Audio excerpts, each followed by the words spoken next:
Hello, everybody, and welcome to another exciting, hair-raised, fun-filled, expeditious episode of Radiorama, where, as the name implies, I show you how to work on radios and televisions and stereos and other things that tend to run on vacuum tubes from the 1930s through about the 1960s. And today we have a 1934 American Bosch Model 440, and we picked this up at a antique show yesterday that we had also set up, our museum set up. I'm still recovering from that. It's always really labor intensive to set one of those up. We had a lot of people come by and say hello and get some radios from us, and so now we can keep the lights on in the building a little bit longer. So one of our members who had come along to help saw this in a stall for $40, and one look at that dial here made me really, really fascinated about it. So we said, maybe go back and take a look at it. He talked him down to $30, and when he got it back, sure enough, this globe actually spins and it's backlit. So it's ultra cool. Now, American Bosch has an interesting history. They are the Bosch that makes automotive parts to this day. And they decided to set up a office and some manufacturing plants in the U.S., and then they had an electronics division, and they made radios. Now, they're all made out of domestic components. There's a stand core, transformer. These are all American tubes, all American IF cans, and all that. They also made lots of magnetos and fuel injection systems for cars and airplanes. And around 1941, the U.S. government decided it was not really comfortable with how cozy that Bosch was with the then Nazi government of Germany. And so they took over the company. And so ironically, a lot of those magnetos and fuel injection systems wound up getting used in American aircraft and vehicles to fight the war. Anyway, there's not much more I know about the company. I just briefly looked it up. It's interesting because it says American Bosch Vibro Power Radio, and I'm not sure what that means. I'm hoping that it doesn't mean that it has a vibrator in it, and I'm not sure why it would, because it doesn't have battery tubes, and it has a 110 volt cord, and this old cord looks like it sure is original. That said, it seems like it's an awfully long. Someone's added more cord onto this. According to the Radio Museum, it's 110 volts. This is probably the antennas. Let's see.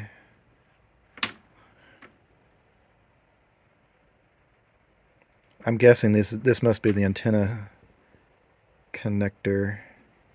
Yeah. We've got 1, 2, 3, 4, 5, 6 tubes. That's a little modest. I'm not going to plug it in because obviously this can has completely burst open. In fact, the cap came off as soon as I touched it. That's a great way to damage the transformer. We have decided maybe to keep this for the museum's collection because it is so neat. But before we do anything, I need to take the chassis out and investigate what's going on inside. A few American Bosches are a pain in the butt to work on. I'm hoping this is not the case here. Luckily, it looks like they did make it easy for you to disconnect the speaker. You just pull that cable or that plug there. And so we can probably remove a few bolts in the bottom and slide this out and see what's going on underneath. All right, so here is the chassis. That wasn't too difficult to get out. Looks like there are 2 pilot lamps, one for the top and bottom of the dial. I don't think that's a vibrator. I think that's a coil of some sort. Let's turn it over. Goodness gracious, is it filthy under here. Oh man. Look at what they've done here. All of these capacitors are mounted on this board. Looks like it's been worked on I think this is, that might be original because it's got the same color of insulated covering.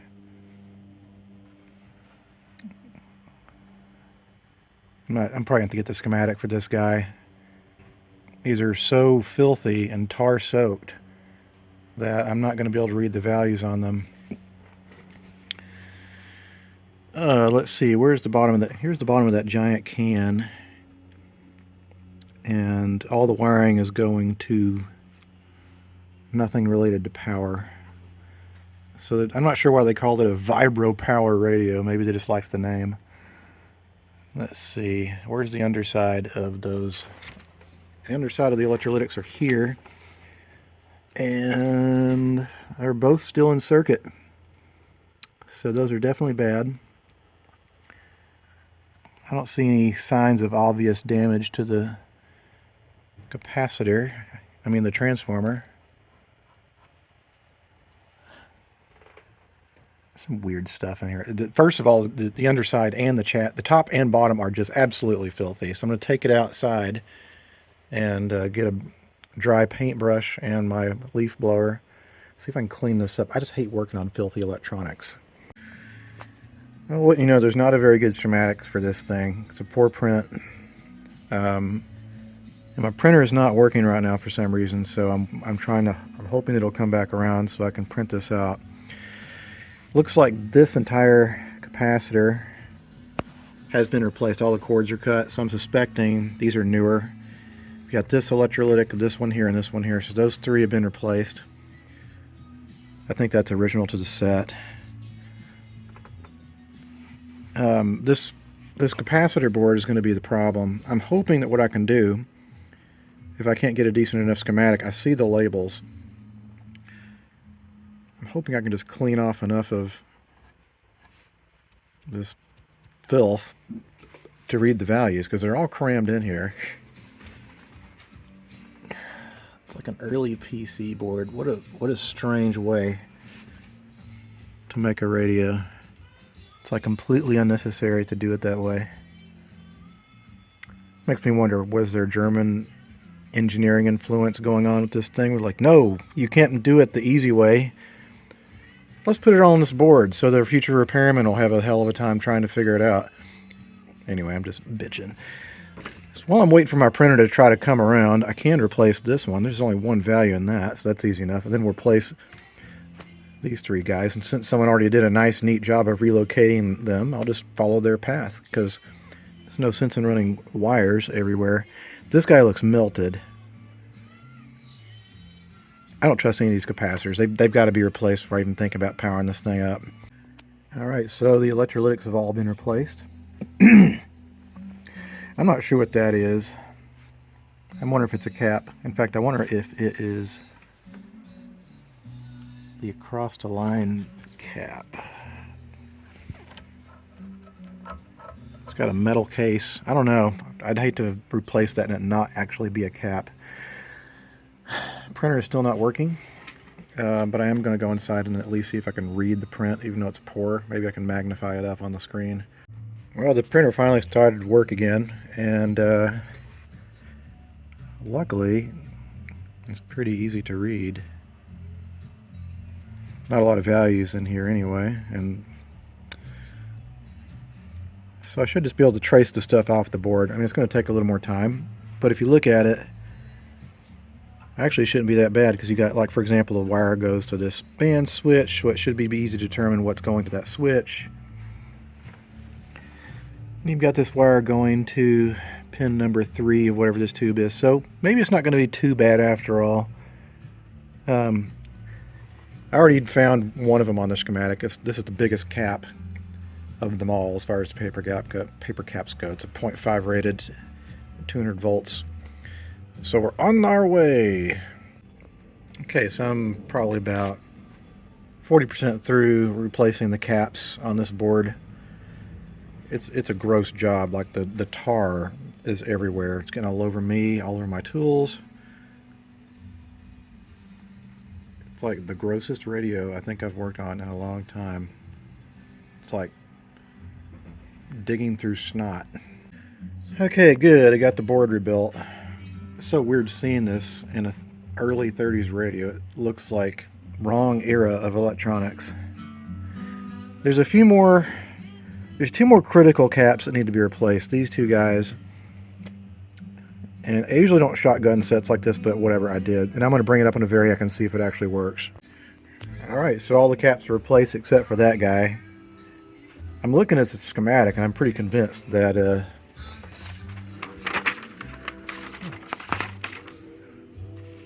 it's got to be... Where's the power transformer? There it is. I think it's this guy. It's 0.01. That makes sense. That'd be an across-the-line cap. You can see it's exactly what it's doing. It's attaching to one end of the line here. I'm not going to replace it yet. The radio will still work without it. But now is time to bring it up slowly on a Variac and see if it works, which would be amazing. By the way, it looks like the neighbor's dog came over and took a dump on my workbench. Ew! Alright, now it's the moment of truth. I'm going to bring it up slowly on the Variac here. And first look for amperage draw. Alright, bring it up maybe about 50%. It's not really drawing anything. That's good. It means nothing horrific is happening. Bring it up a little bit more. Let's see. Okay, it looks like we have a pilot light going. And the tubes are starting to light up. And he goes back the other way too because he was so respectful of the coaches before him, declared Newell, those coaches. That's not even full voltage either. So he has been hospital from his family. Thank you. I'm glad to be here today. Do women realize what a big risk heart disease is? Yeah. 4% of women in the United States recognize that cardiovascular disease. Everton is Michael Keane's Quinto lugar. got some dirty contacts, but that's okay. It seems to be working all right. So, color me surprised. First time. Alright, so since we got the radio working, I've decided I'm going to remove this front panel because I believe the grill cloth is glued to it, which has a speaker on it, and that way I can start working on cleaning up the cabinet, which is absolutely filthy. But I think the finish is actually in pretty good shape, and I absolutely hate refinishing radios that can be salvaged. As far as, like, I don't care if the finish is perfect. Once you remove the original finish, and I don't know, it doesn't look like an old radio anymore to me. That's just my opinion, though. I could be totally wrong, though. Okay, I wind up having to remove the speaker as well as the speaker mount. And what I did is I took this out with a dry brush and got all the dust off of it. It's a little dirty, but you know, damn thing's like 9 years old. What I want it to do is clean this up. I think actually the finish is in really good shape. It needs to remove a lot of grime. But what I want to do first is start off with some old English furniture stuff. And I'm going to soak the crap out of this, and what that's going to do is get down into all of the minuscule little hairline cracks in the finish, and all the abrasions and miscolorations and everything are going to be filled in. And then I'm going to go over it with a Carnauba car wax, and that will essentially gently remove a lot of this grime and bring back the original sheen. Is it going to be perfect? No. It's a 90-year-old finish. Is it going to look better? Absolutely. Alright, so this is after applying a liberal amount of Old English, and now what I'm going to do is clean up the actual surface and bring back the sheen. I'm going to use a drill attachment that's like basically a buffer and some old-fashioned Carnauba car wax, and basically I'm going to go over this whole thing with this device for quite a while. I think it's actually going to look pretty good. I mean, there's definitely some grime there. Some people use Gojo hand cleaner. I'm actually tempted to try that because I can see that would work. It's like pumice based stuff, so it's like a very light abrasive. There's a lot of dirt here. But I find like the this stuff here does a pretty good job, and it's very gentle. So anyway, I'll get started on that and see if I can bring back and get rid of some of this grime down here. Well, welcome to day 2 of working on the Bosch, and I made pretty good progress on the wax job so far. I still think I've got a little work to do. There was a lot of grime, just a ton of grime that was on the finish. Like this top was almost black. You can see a little of it still here. It could have been somewhere like in a kitchen or somewhere. Of course, everyone smoked back then, so who knows, nicotine tar. And whatever that sticky substance is tends to attract dirt, and hence you get the discoloration. I also cleaned up the interior because it was kind of in bad shape as far as being filthy. And what else? Anyway, I'm going to continue waxing it. I'm using my mechanical buffer, which does a much better, easier job than having to do it by hand. It just saves me from getting premature arthritis. I think after that I'm going to bring the chassis back over. I need to change the cord out on it, and I also need to clean the pots and then the contact switches so it's not going to make scratchy noises. Okay, so this is about another hour's worth of buffing. And I'm able to remove almost all of the grime and staining from the surface to get back to the original surface. And it's like changed colors. It's a pretty attractive radio, and yes, they did come glossy like this. A lot of people, when they refinish radios, they'll finish them in satin thinking, oh, that must have been what they did back then, but they didn't. It's just that when you have a 90-year-old finish, it tends to be kind of dull from sitting in the sun, or dirt, grime, handprints, all that other stuff. Okay, the next step is I need to replace the cord, and I'm thinking what I'm going to do is that the attachment that the last person added actually looks like it's in pretty good shape. I kind of like that vintage look, so I'm going to replace this cord, which definitely has some problems. It's got like a break here and a bad break there. It's not safe. I'm going to take that out and install this new cord. Well, not new cord, it's probably about the same era. And I'm also going to, just because I'm curious about what it sounds like, I'm just going to run generically a wire through this so I can hook up to the set's audio section, an audio input wire, and I'm not going to do much else. I don't want to drill any holes or put any switches or anything like that in this cabinet. It's more for my own curiosity.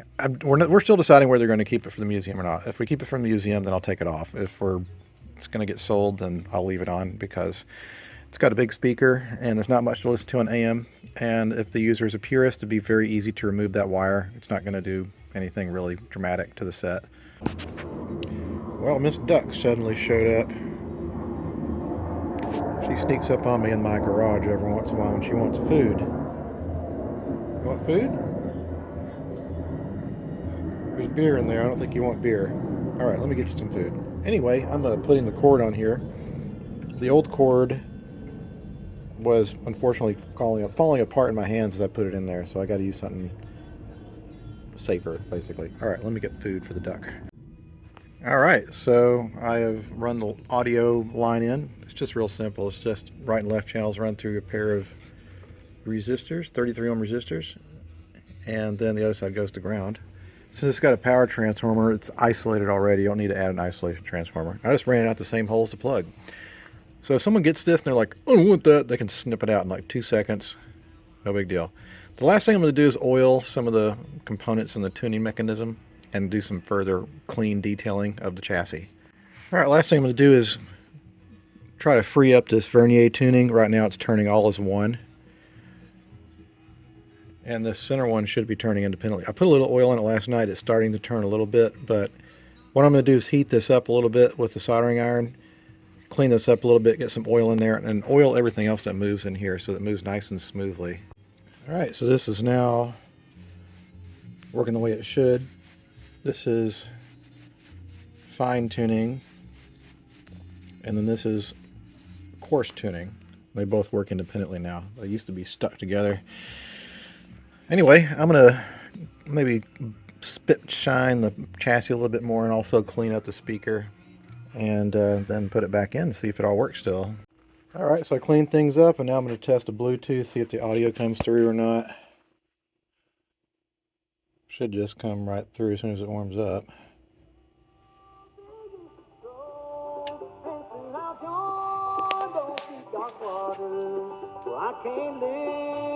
I'm not sure how much I have the audio turned up on the phone. Let me turn the audio up. Seems to work reasonably well. The thing you have to remember is that these speakers don't sound good until they're put in the cabinet. It sounds reasonable. Again, I don't want to do much modifications to this since it is kind of a purely aesthetic, artistically designed radio. What am I talking about? Anyway, you get the idea. Whatever. So everything seems to be working nicely, so I think it's time to do some reassembly. Okay, so it's done. In fact, there are major differences in Here's the quality radio. from one brand to the next. Old Trapper is a better. Tonight's an opportunity for the Warriors to move up in the playoff seeding. And the hype that I'm hearing about him.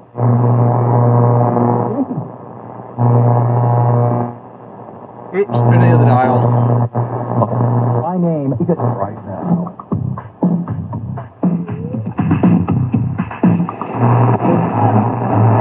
To celebrating the LSU Tigers on And asking for found votes. So, no 45, el teléfono. were you actually his? Suddenly begin to realize that there's Now let's plug in the Bluetooth adapter. is somehow sacrosanct. And Shadows never, sunshine forever, roses in December for you. Well, obviously I don't have the volume turned up all the way in the Bluetooth, but you get the idea. Anyway, I think it turned out really good. I wanted to keep it for the museum actually, but seems like a lot of the guys want to get rid of it. So I might have to buy it because I like this a lot. I think it's really cool looking. Anyway, here's the innards. The radio is basically good as new. It was dirty initially, but it's never been anywhere damp. So someone clearly took really good care of it, and I appreciate that. It's not super common that I get a set this old that has finish. It turns out to be in this good a shape. Anyway, that concludes the episode, and thanks so much for watching. If you have any questions or comments, you can get to them down below, and I'll try to get to them when I can. All right, everybody, thanks so much for watching. Until the next time a radio comes across my workbench, I'll see you guys next time. Adios.